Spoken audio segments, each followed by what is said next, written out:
जय हिंद प्यारे बच्चों। तो जैसा वादे के मुताबिक आपसे मैंने प्रॉमिस किया ही था कि 5 अक्टूबर से आप लोगों के रेगुलर मॉक टेस्ट स्टार्ट हो जाएंगे। तो कल 5 अक्टूबर को आपको मॉक टेस्ट मिला और आज 6 अक्टूबर को फिर से सुबह 10 बजे हम लोग सॉल्यूशन के साथ तैयार हैं। फिर से एक बार मैं कहूंगा कि जिन बच्चों ने मॉक टेस्ट को सॉल्व नहीं किया है वो टेलीग्राम चैनल पे जाएं। टेलीग्राम का नाम है इंग्लिश बाय संजीव ठाकुर।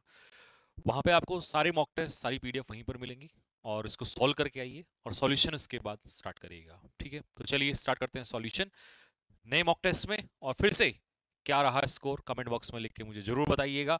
और अब फीलिंग कैसी आ रही है और फर्स्ट डे में आप कैसे थे जरूर बताइएगा। मैंने आपसे कहा था फर्स्ट डे की बच्चों टेंशन मत लेना। फर्स्ट डे का मॉक टेस्ट और एग्जाम से जाने तक आप में बहुत बड़ा बदलाव लाके छोड़ूंगा मैं। तो आप अपना एक्सपीरियंस जरूर बताएं कि कैसा फीलिंग अभी आ रहा है। और अभी तो समय बाकी है दोस्त। ठीक है, चलिएगा स्टार्ट करते हैं क्वेश्चन नंबर 1 के साथ। तो एज यूजुअल जैसा कि आपको पता है स्टार्टिंग में पैसेज होता है। तो पैसेज फिर से आज आपको टेस्ट करेगा। लेट्स सी, मैं फटाफट एक बार पढ़ देता हूं इसको। There are three main groups of oil, animals, vegetable and mineral. तो कह रहा है तीन ग्रुप होते हैं ऑयल्स के। There are three main group of oils. Oils के थ्री ग्रुप होते हैं। पहला एनिमल ऑयल, वेजिटेबल ऑयल और mineral oil. Great quantity of animal oil come from whales. जो एनिमल ऑयल है ज्यादातर वो कहां से आता है? वेल मछली से आता है। दोज इनॉर्मस, इनॉर्मस का मतलब ह्यूज, बड़ा। ये क्रिएचर ऑफ द सी, मतलब वेल को कहा गया है ये बड़े क्रिएचर जो हैं। Which are the largest of the animal, जो सबसे बड़े हैं रिमेनिंग इन द वर्ल्ड, संसार में। To protect the whales from the cold, इनको बचाने के लिए of the Arctic sea, Arctic sea की ठंड से बचाने के लिए nature has provided them with a thick covering of fat called blubber. तो ये फैट जो इनके ऊपर चढ़ा होता है इसका नाम क्या है? ब्लबर है। ठीक है, when the well is killed, जब वेल को मारा जाता है तो the blubber is strip of, ये जो इनका फैट है इसको उतार लिया जाता है। एंड बॉइल डाउन, उसको गर्म किया जाता है। It produces a great quantity of oil which can be made into food for human consumption. ठीक है जी, जिसका इस्तेमाल भोजन बनाने के लिए किया जाता है इंसान के लिए। अ फ्यू अदर क्रिएचर्स, कुछ और क्रिएचर्स जो है यील्ड ऑयल, वो भी प्रोड्यूस करते हैं oil. But none so much as the whale, जितना ये व्हेल प्रोड्यूस करती है उतना कोई नहीं करता। The livers of the cod, cod का जो the livers of the cod and halibut, two kinds of the fish, ये दो प्रकार की होती हैं। द लीवर्स ऑफ कोड और हेलीबट, ये दो प्रकार की जो मछलियां हैं, यील्ड न्यूरिशिंग ऑयल, ये बहुत अच्छा ऑयल देती हैं। बोथ कोड एंड, एक सेकेंड, बोथ, ठीक है, next, cod and liver oil, एक बार फिर से देख लेता हूं। बोथ कॉड लीवर ऑयल, हाँ, cod liver oil and halibut oil are given to sick children, बीमार बच्चों को दिया जाता है। एंड अदर इनवैलिड्स, और जो बाकी बीमार लोग हैं उनको, हु नीड सर्टेन विटामिन, जिनको जरूरत होती है अलग अलग विटामिन की। Vegetable oil has been known from very old time, और वेजिटेबल ऑयल तो बहुत लंबे समय से पहचान में है, इसको जानते हैं लोग। No household can get on without it, और कोई भी हाउस होल्ड, कोई भी घर जो है इसके बिना नहीं चलता, मतलब सब जगह ही होता है। For it is use cooking, क्योंकि कुकिंग के लिए इस्तेमाल होता है। परफ्यूम्स में भी made from the oils of certain flowers, perfumes बनाया जा सकता है अलग अलग फ्लावर्स के ऑयल से। Soaps are made from vegetable and animal product, और सोप्स किससे बनती है? वेजिटेबल और एनिमल प्रोडक्ट से। And the oils of certain flowers, और कुछ फूलों के ऑयल से। The main source of animal oil is, सबको पता है, whale. Next, vegetable oil is mainly use for, किसके लिए इस्तेमाल होता है? कुकिंग के लिए इस्तेमाल हो सकता है। तो मतलब आपके क्वेश्चंस तो वहां से निकल जाएंगे उतने पैसेज से। द गैप ऑफ फिश, हाँ जी, लीवर, फिश का लीवर जो है न्यूरिशिंग ऑयल देता है। नेक्स्ट, थिक प्रोटेक्टिव लेवर को, कवरिंग को क्या कहते हैं? ब्लबर कहते हैं। Are made from vegetable, animals products and the oils of flowers. अच्छा, आर का मतलब है यहां पर गैप था, तो ये पूछ रहा है कि क्या है जो बनता है वेजिटेबल एनिमल प्रोडक्ट से, इन सब से क्या बनता है? तो बताओ क्या बनता है? स्टार्टिंग में दिया हुआ है सोप्स। ठीक है, तो ये था आपका पैसेज जिसने आपको कंप्लीटली सारे आंसर दे दिए हैं। ठीक है भाई, तो लास्ट वाले में सोप्स। चलिए नेक्स्ट चलते हैं। सोप्स ही बनती है ना। अगला, identify the incorrectly spelled word. अब आपसे पूछ रहा है कि इसमें गलत कौन सा है। तो देखिए, सक्सेसफुल की स्पेलिंग सही है, एंटरप्रेन्योर ये भी सही है, बिजनेसमैन, रेप्यूटेड भी सही है, कॉन्जर्व में आता है डबल एन। ठीक है। कॉन्जर में आता है डबल एन। ठीक है, कॉन्जर होता है जज ऑफ आर्ट, कला को परखने वाला। एंटरप्रेन्योर सबको पता है बिजनेसमैन होता है। सिनोनिम्स, स्टेगनेंट का मतलब होता है रुका हुआ, स्टेगनेंट मतलब रुका हुआ। ठीक है, तो देखिए रुके हुए के लिए जब मोबाइल होता है ना, तो जो मोबिलिटी होती है वो होता है मूवमेंट, और इमोबाइल मतलब जिसमें मूवमेंट ना हो, तो यही इसका आंसर है। अनस्टेबल सबको पता है। फैटल डेंजरस होता है, घातक। बाकी ऑप्शन आसान थे। नेक्स्ट, स्पूरियस क्या होता है दोस्त? स्पूरियस होता है फेक, फेक का उल्टा जेन्युइन। ठीक है, नेक्स्ट, वन वर्ड सब्स्टिट्यूशन, जो मानव जाति से प्रेम करता हो, लव। और लव में बच्चों याद रखना फिल आता है, फिल मतलब होता है लव, और मिस कहीं भी लगेगा तो इसका मतलब होता है हेट, तो ये हो जाएगा फिलंथ्रोपिस्ट। पेसिमिस्ट होता है निराशावादी, पढ़ाया हुआ है। ऑप्टिमिस्ट होता है आशावादी। और मीसोगाइन, गाइन का मतलब होता है महिला, तो हेटर ऑफ फीमेल, महिलाओं से नफरत करने वाला। ठीक है, नेक्स्ट, सेंटेंस अरेंजमेंट करना था, तो चलिए यहीं से जोड़ देते हैं। तो सबसे पहले हम रिक्वायर से स्टार्ट नहीं करेंगे, सोक्ड से भी, हु से भी नहीं, तो इसका मतलब आर से स्टार्ट हो गया। सम टोमेटो केचप मैन्युफैक्चरर्स, कुछ टोमेटो बनाने वाली जो कंपनियां हैं, मतलब आर से स्टार्ट होगा। और आर से भाई दो जगह पे है, आर के बाद पी भी कंफर्म है, लो जी तो आसान हो गया। Who are very hygiene conscious, जो कि बहुत ज्यादा हाइजीन कॉन्शियस है। रिक्वायर, उनको जरूरत होती है द फ्रूट्स टू बी के बाद थर्ड फॉर्म सोक्ड, तो एस के बाद क्यू, तो इसका आंसर क्या होगा? एस के बाद Q, R P S Q, D will be the answer. ठीक है, नेक्स्ट, अ नेशनल हॉलीडे किस दिन पड़ता है? ऑन द सेम डे, जिस दिन मेरा बर्थडे है उसी दिन नेशनल हॉलीडे है। तो बर्थडे होना किसी चीज का, टेक प्लेस, तो हमें चाहिए टेक प्लेस की सेंस में, या हैपन, तो उसके लिए आ जाएगा फॉल्स, क्योंकि फ्लो मतलब बहना। मैंने कहा था ना होमोनियम्स का क्वेश्चन भी बनता है आपके एग्जाम में। ठीक है, और फॉल, फॉल आपको पता ही है, स्मेल आती है किस चीज से, उसे फॉल कहते हैं। ठीक है, और फॉल्स ये होता है गलत, तो ये होगा नहीं। वी मस्ट स्टार्ट नाउ, हमें अभी शुरू करना चाहिए, नहीं तो बहुत देर हो जाएगी। और नहीं तो की सेंस आपको पता है और देता है, लेस्ट भी देता है नहीं तो की सेंस, लेकिन लेस्ट का पेयर किस मॉडल से बनता है? क्या विल के साथ बनता है? लेस्ट विल के साथ नहीं आता, तो किसके साथ बनता है? कमेंट बॉक्स में लिख के जरूर बताएं।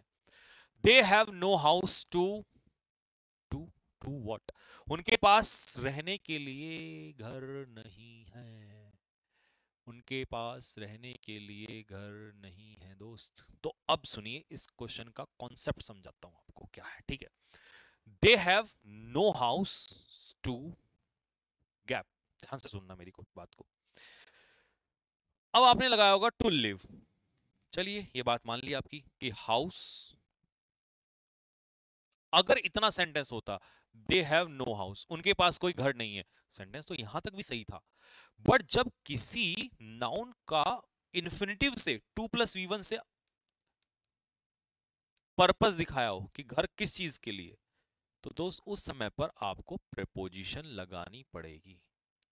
अब प्रेपोजिशन लगेगी उसी के अकॉर्डिंग, ऑब्जेक्ट के, नाउन के अकॉर्डिंग। तो अब घर के अंदर रहना है, तो इसीलिए इसका आंसर आएगा टू लिव इन। अकेला टू प्लस वी वन पे नहीं छोड़ेंगे, प्रपोजिशन लगाना जरूरी है कि घर रहने के लिए नहीं है, तो घर के अंदर रहेंगे, तो इसीलिए no house to live in. हाँ, अगर ये इन्फिनेटिव ना होता, टू लिव ना होता, तो फिर आप इतना छोड़ देते, दे हैव नो हाउस। जैसे एक एग्जांपल से समझा देता हूं और आपका डाउट क्लियर हो जाएगा। जैसे मैंने कहा आई हैव नो चेयर, तो इतना बिल्कुल सही है, मेरे पास चेयर ही नहीं है। लेकिन I have no chair to sit, अब अगर मैंने इस चेयर का पर्पस दिखा दिया है बैठने के लिए, तो दोस्त मुझे प्रपोजिशन लगानी पड़ेगी टू सिट ऑन, क्योंकि चेयर के हिसाब से ही प्रपोजिशन लगाएंगे, टू सिट ऑन बैठने के लिए। नेक्स्ट, अगर चाहते हो कि और एग्जांपल दूं मैं उसका दे दूंगा, लो, शी हैज नो पेन, उसके पास पेन ही नहीं है, खत्म, सेंटेंस यहीं सही है। बट अगर मैं इसका पर्पस दूंगा टू राइट, अब पेन से लिखने के लिए प्रपोजिशन लगाना पड़ेगा टू राइट विद। होपफुली अब तो आपके दिल में बाहर आ गई होगी। हाँ जी, सिग्निफाई का नाउन फॉर्म क्या होता है? पहले तो फाई मैंने बताया था, एफ वाई, पेपर में भी याद रखना, ये वर्ब को इंडिकेट करता है। तो इसका एडजेक्टिव होता है सिग्निफिकेंट, इंपॉर्टेंट, और इसका नाउन होता है सिग्निफिकेंस। ये नहीं होते, ये तो सिर्फ आपको घुमाने के लिए थे दोस्त। इनमें से सही सेंटेंस आपको बताना है कि करेक्ट कौन सा है, बाकी सारे गलत हैं। देखिए मैंने उसे नहीं देखा है, ये परफेक्ट टेंस बन गया। और परफेक्ट में सिंस और फॉर का इस्तेमाल होता है प्रेजेंट परफेक्ट की जब हम बात करते हैं, ठीक है, परफेक्ट कॉन्टिन्यूअस कह दो या तो, लेकिन क्योंकि सी जो है वो वर्ब ऑफ स्टेट है तो इसीलिए परफेक्ट टेंस बनाया है। लेकिन फॉर ये लॉन्ग टाइम तो ये तो पीरियड ऑफ टाइम है ना मेरे दोस्त, और पीरियड ऑफ टाइम के लिए आप सभी जानते हैं कि फ्रॉम का लेना देना नहीं है और ना ही सिंस का लेना देना है, ठीक है। तो ये आ जाएगा फॉर लॉन्ग। अब कुछ बच्चे कहेंगे सर यहाँ पर लॉन्ग टाइम नहीं है, मेरे भाई फॉर लॉन्ग का मतलब ये होता है लंबे समय से, या इसी को हम ऐसे लिख सकते थे for a long, for a long time. तो अब कहोगे आर्टिकल, तो टाइम नाउन दिया होता तो फिर आप आर्टिकल लगाते, तो फॉर अ लॉन्ग टाइम, या फिर आर्टिकल हटा दो नाउन हटा दो तो सीधा कह दो फॉर लॉन्ग। फॉर लॉन्ग का मतलब ये होता है लंबे समय से, ठीक है। तो या तो कह दो फॉर लॉन्ग या फिर फॉर अ लॉन्ग मत कह देना, क्योंकि एडजेक्टिव के लिए फिर आप आर्टिकल नहीं लगाएंगे। तो फॉर लॉन्ग का मतलब होता है फॉर अ लॉन्ग टाइम, तो आर्टिकल लगाओगे तो फिर वो नाउन आएगा तब वहां पर। होपफुली मजा आएगा इस क्वेश्चन में आपको। चलिए जी 16 यू हैड बेटर, मेरे भाई कितनी बार सिखाया है, हैड बेटर का मतलब होता है शुड, और ये शुड प्लस वर्ब की बेस फॉर्म, और हैड बेटर भी अपने पीछे लेता। बस you had better, you had better, तो आपको पूरा करेक्शन करना था। शुड के अगर निगेटिव आएगा तो नो नहीं आएगा, not. You had better not try, तो बेहतर होगा कि आप ट्राई ना करें, तो यहां पर टू नहीं आएगा, सीधा आएगा V1। अगर ये पॉजिटिव में होता तो बनता यू हैड बेटर ट्राई, कि तुम्हें ट्राई करना चाहिए, ठीक है। और दूसरा यू हैड बेटर, कि बेहतर होगा कि तुम कोशिश ना करो जानवरों को खिलाने की। तो निगेटिव में है तो ऑब्वियस सी बात है फिर आपको यहां पर हेल्पिंग वर्ब का जब यूज करते हैं तो नॉट का इस्तेमाल होता है, नॉट आएगा और इसमें आ जाएगा आपका ट्राई, टू हट जाएगा यहां से, तो ए में एरर था दोस्त। मोर मैन देन वन, अब इसमें बहुत सारे मेरे प्यारे बच्चों ने वॉर का वॉज किया होगा, लेकिन तुम ऐसी गलतियां अक्सर करते हो, गलत। ये कॉन्सेप्ट आपको पढ़ाया हुआ है कि मोर के बाद, अगर मोर के बाद नाउन पूछेगा तो प्लूरल नाउन ही होगा, फिर देन आएगा प्लस, फिर देन के बाद क्या आएगा वन, तो फिर प्लूरल नाउन के अकॉर्डिंग प्लूरल वर्ब सही होती है, ठीक है। तो यहां बनेगा मोर मैन देन वन, ठीक है, मोर मैन देन वन। क्योंकि तुम कहोगे सर फिर इसके अकॉर्डिंग ये चेंज ना कर लो, तो भाई ये तो ऑलरेडी गलत है। अगर तुम ये मोर देन वन वाला करोगे, मोर देन वन, इस मैन को यहां लाना चाहते हो तो ये भी करेक्शन करना पड़ेगा, फिर यहां वॉज करना पड़ेगा, तो दो एरर तो नहीं हो सकते, तो एक ही एरर निकलेगा, इसीलिए फिर यही करेक्शन करना पड़ेगा आपको, ठीक है। और दूसरा स्ट्रक्चर क्या था, more than one plus singular noun, तो जब वन के बाद पूछेगा तो सिंगुलर नाउन, मोर के बाद पूछेगा तो प्लूरल नाउन, और सिंगुलर नाउन है तो वर्ब कैसी होगी, सिंगुलर वर्ब। ऐसे आते आते क्वेश्चन गलत मत करना वहां। लो जी भाई, नरेशन आपको कल परसों ही पढ़ाया, और लेटस से अगर सेंटेंस स्टार्ट होता है तो सभी मेरे भाइयों बहनों को पता है कि क्या करना है, प्रपोज का इस्तेमाल करना है, जो कि सभी में ऑप्शन में दिया हुआ है। सजेस्ट प्रपोज कोई सा भी कर सकते हो, लेकिन ये बात कंफर्म है कि लेट से स्टार्ट नहीं होता है इसमें, ठीक है। दूसरा, मॉडल वुड का इस्तेमाल नहीं होता है, शुड का होता है, तो ऑप्शन सी और डी में से एक आंसर होना था, ठीक है। अब समस्या यह है कि इसमें कंजक्शन सिर्फ दैट है और यहां पर दैट और इफ दोनों है, तो दो कंजक्शन नहीं आएंगे, सिर्फ दैट का इस्तेमाल होगा, तो दोस्तों सी इसका आंसर होगा फाइनल, ठीक है।